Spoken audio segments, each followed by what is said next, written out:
हनुमान जयंती का पावन पर्व भगवान हनुमान के जन्मोत्सव के रूप में मनाया जाता है।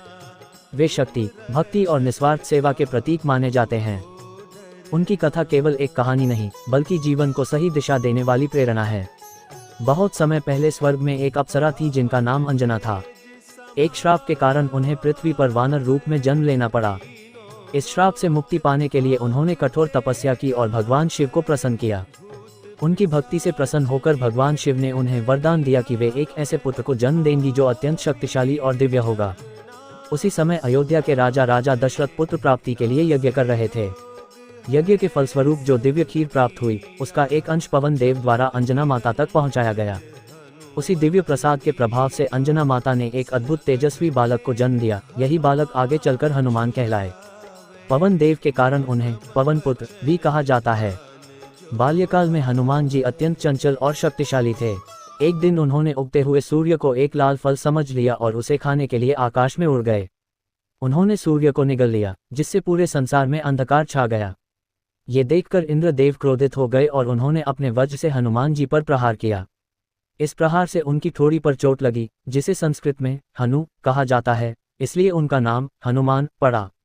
अपने पुत्र को घायल देखकर पवन देव अत्यंत क्रोधित हो गए और उन्होंने समस्त संसार में वायु प्रवाह रोक दिया। इससे समस्त जीव जंतु संकट में पड़ गए। तब सभी देवताओं ने मिलकर हनुमान जी को अनेक वरदान दिए। उन्हें अपार शक्ति, बुद्धि, विद्या और अमरत्व का आशीर्वाद मिला। इस प्रकार वे अद्वितीय शक्तियों के स्वामी बन गए।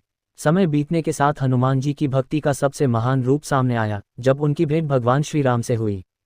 उस क्षण से हनुमान जी ने अपना संपूर्ण जीवन श्री राम की सेवा में समर्पित कर दिया। उनकी निष्ठा, समर्पण और प्रेम अद्भुत था। जब रावण ने माता सीता का हरण कर लिया, तब हनुमान जी ने श्री राम के दूत बनकर समुद्र पार किया और लंका पहुंचे। वहां उन्होंने अशोक वाटिका में माता सीता को खोज निकाला और उन्हें श्री राम का संदेश दिया। इसके बाद उन्होंने रावण की सेना को पराजित किया और अपनी पूंछ में आग लगाकर पूरी लंका को जला डाला। यह उनकी वीरता और बुद्धिमत्ता का अद्भुत उदाहरण है। राम रावण युद्ध के दौरान एक समय ऐसा आया जब लक्ष्मण जी गंभीर रूप से घायल हो गए। उन्हें बचाने के लिए संजीवनी बूटी की आवश्यकता थी, जो हिमालय के द्रोणगिरी पर्वत पर मिलती थी। हनुमान जी तुरंत वहां पहुंचे, लेकिन सही बूटी पहचान नहीं सके। तब उन्होंने पूरा पर्वत ही उठा लिया और युद्धभूमि में ले आए। उनकी इस अद्भुत शक्ति और समर्पण से लक्ष्मण जी का जीवन बच गया। हनुमान जी को चिरंजीवी माना जाता है, अर्थात वे अमर हैं और आज भी इस पृथ्वी पर विद्यमान हैं। ऐसा कहा जाता है कि जहां भी श्रीराम का नाम लिया जाता है, वहां हनुमान जी अवश्य उपस्थित होते हैं और अपने भक्तों की रक्षा करते हैं। हनुमान जयंती के दिन विशेष रूप से उनकी पूजा की जाती है। इस दिन व्रत रखने, हनुमान चालीसा और सुंदरकांड